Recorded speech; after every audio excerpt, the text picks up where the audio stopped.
So we're live? See.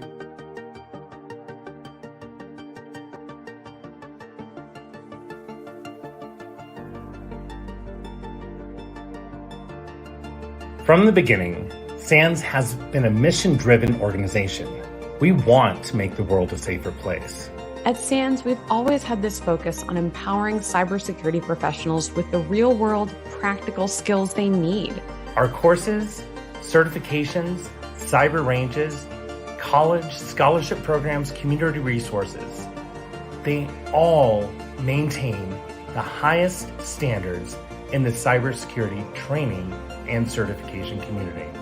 And as a teacher, as a mentor, it's so rewarding to have that role in making it happen. You'll get more value from a SANS class than any other training course easily.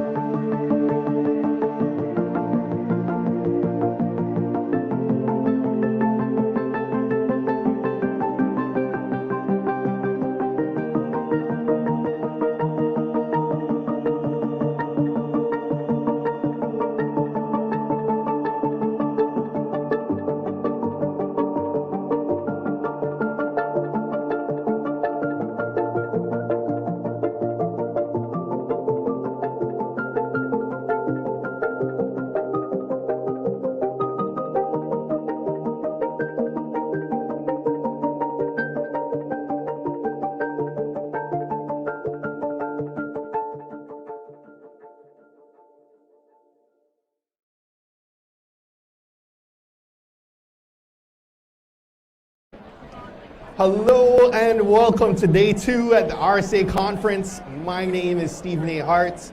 I'm the Director of Content Marketing here at SANS. And you are joining us on our SANS channels across LinkedIn, YouTube, Twitter. And we are here, we are live broadcasting right from the floor of SANS RSA booth 3416. If you're here at the show, come visit us, come say hello. Right next to our video frame, there's a QR code.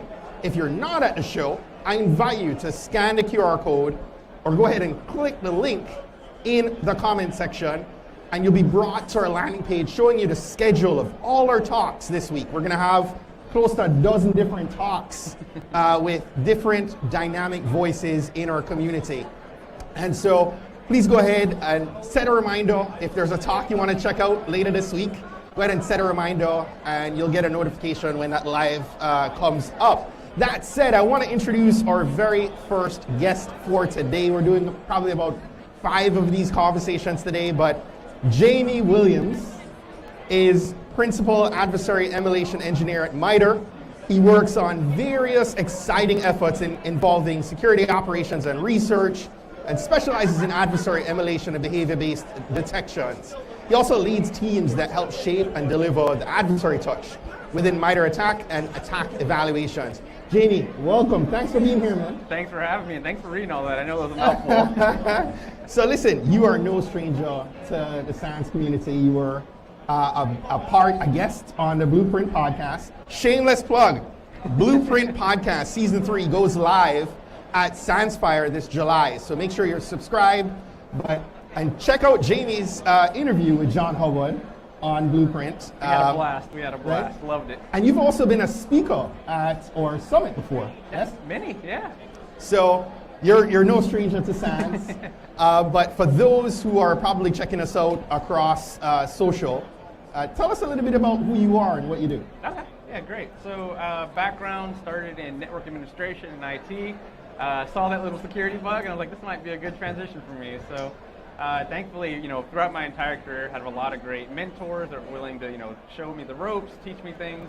I think SANS really captures that mentality of, take what you know, take what you've learned, and really help others. Not only, bring them up to speed with what you're doing, but take it and run with it and expand with it. Yeah. So, through my, fortunate experience, be able to kind of dive into security, started with, in that intelligence, offensive government background, and then more recently transitioned over to MITRE where, as you so eloquently said, exploring, things like, attack evaluations, adversary emulation, and purple teaming. So through all that entire experience, I've been, been honored to be, share the stage at SANS with so many great colleagues, great minds, but also just, meeting people, sharing ideas. I think that's why events like this are so powerful, because it's just a time to really come together and, trade a lot of really amazing thoughts and experiences. I love it. I love it. So most anyone in cybersecurity, you're familiar, at least on a general level, with MITRE and the attack framework, but give us the elevator pitch, if you will, right? and tell us a little bit of something that we maybe don't hear that often. Okay. So, MITRE ATT&CK is huge, but the biggest thing we try to tell people is see yourself in it. It's not something that's going to solve your problems. Yeah. Just having a taxonomy or a framework of adversary behaviors, that's not something you can just throw and say, oh, cool, throw it at a wall of sticks and we're done.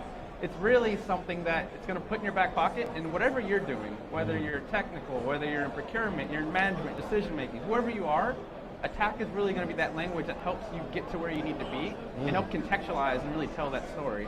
So my big thing is don't try to think that you need to, all the things that MITRE's doing, you need to grab them all and learn them all and master them all. Yeah. Really, think about what you're doing and what, attack or all these other products can really do to, make you better at whatever that is.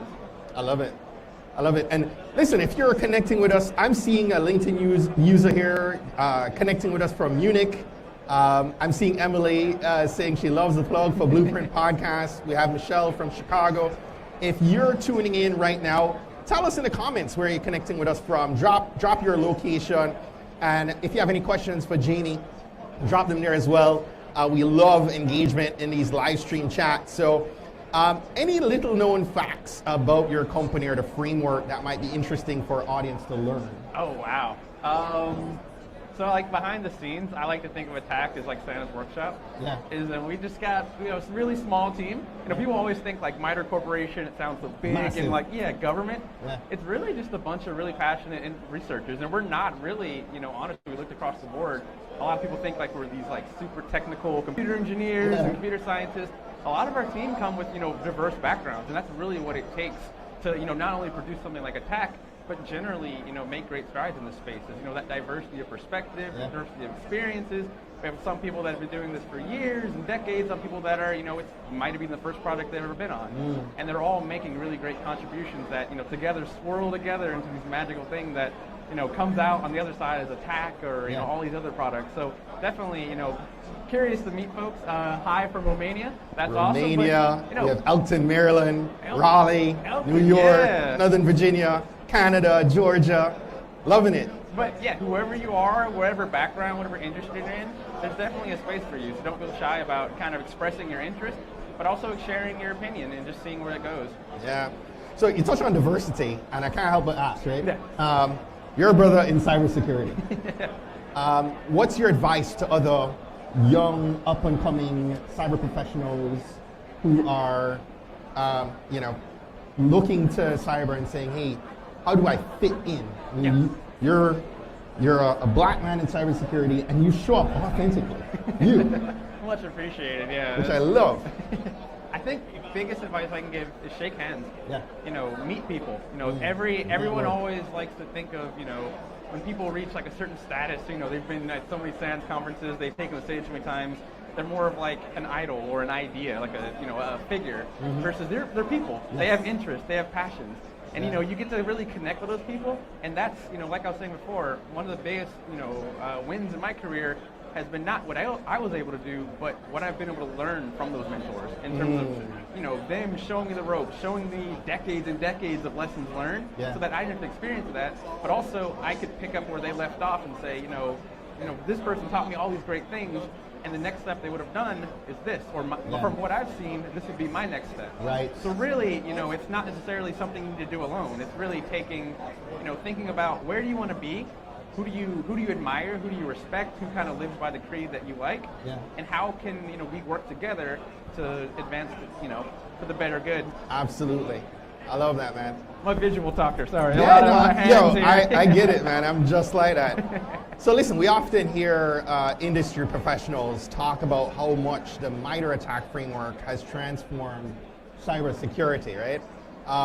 Can you speak to that? Why do you think it's made such a difference in the industry? I would almost argue it hasn't transformed security. Really? So one of my favorite things about a lot of the work we do in MITRE is we bring structure Yeah. to chaos. So we didn't really, in the spirit of attack, we didn't invent anything. We really just helped tell the story that was already happening. So all of these things were already out there, these adversary behaviors, these groups, these malware, all this concept. We just brought it into a form that was a little bit easier to see. Visual. Yes. Visual, consistent, common language, all those big words. Yeah. So like I said, I think that is very powerful in the sense of, it's problems that we can all resonate with immediately because we've already felt it, we've already seen it. So it's, it's like I said, it's changing security, but also just really, in a way, looking in a mirror. Yeah, I love that. I love that. From your perspective as a specialist in adversary emulation and behavior-based detection, what are you getting out of RSA so far? So it was a hard lesson, Yeah. but after, I started off my career, I was like, everything's technical, you got to get real in the weeds, know all the bits and bytes. Honestly, over the years, I realized, a lot of this space is about the people. Even if it's hackers or defenders, most of those decisions, someone behind the keyboard, exactly. So the more you can understand the people, whether it's a product vendor selling something, what problem are they trying to solve? How do they think about this problem? How would they solve this? But also talking to people in terms of, folks walking around the floor, what are they looking for? What questions are they asking? What questions are they not asking? So really those conversations and connecting those people, because technology is just the glue that kind of brings us together. Yeah. But really, this is a people-on-people problem. So the better we can kind of, as a community, kind of resonate with each other and really sympathize with all those perspectives, I think that kind of pushes us in the right direction. I love that. Are there certain trends materializing at the event? Do you think, are you seeing anything beyond the people aspect? Is there anything at the event that you find, relevant or interesting? People are excited to be back out. That's a big one. And I think we've changed a lot over the last couple of years. Right? We kind of got better at being remote and being distributed. Yeah. But now we're starting to reassemble back into what does the new normal look like? It's a little bit of hybrid of remote. We all kind of moved, found our moved back home, found our our nest. But now, like, what does the new future look like? And how do we, from a technology perspective, how are we going to deal with the new normal? Yeah, yeah. It's amazing. It's the first time I'm on a trade show floor since probably 2018, and it's amazing to see probably 20,000 people, right? Yeah. Walking the trade show floor. So. And it's awesome too, because like we're all so good at working remote. There's people taking meetings in the corner, like, and like we're seeing like really formal work being done here. Yeah. Which 2 years ago, like you said, it wasn't even a thought that would even be a possibility. Which, to your point, right? The element of networking is a beautiful thing, and trade shows bring that out in a big way. Listen, when you were on Blueprint last year, was it last year? Feels like time has flown by. Last year, the year after. You talked about adversary emulation, essentially giving a primer on why it's important, how it works. Can you tell us about an interesting adversary emulation engagement that you're recently a part of, and what about it made it interesting or made it stood out to you? Awesome. And before we got into that, hi to Saudi Arabia, we got Bangladesh, Italy. Italy. Fantastic, yeah.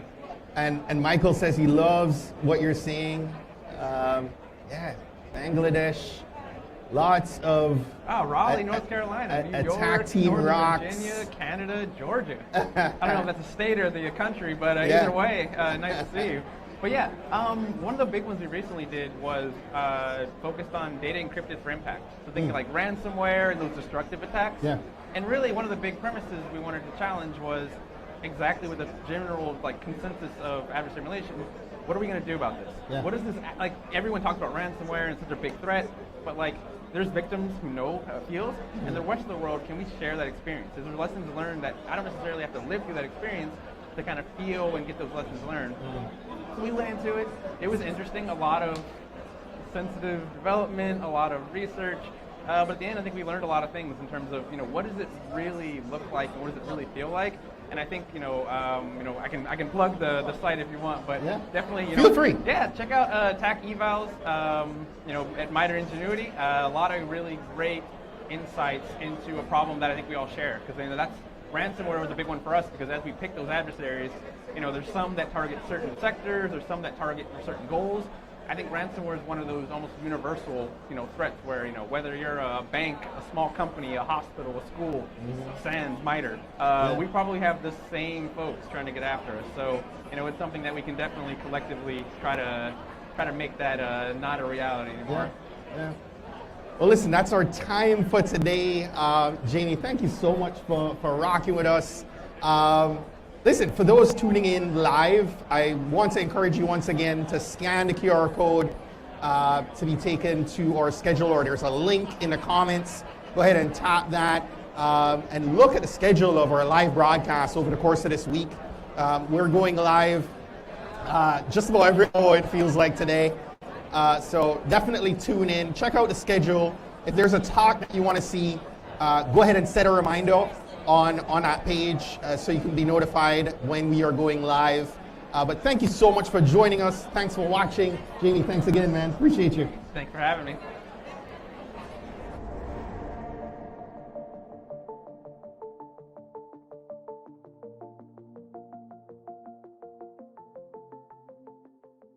From the beginning, SANS has been a mission-driven organization.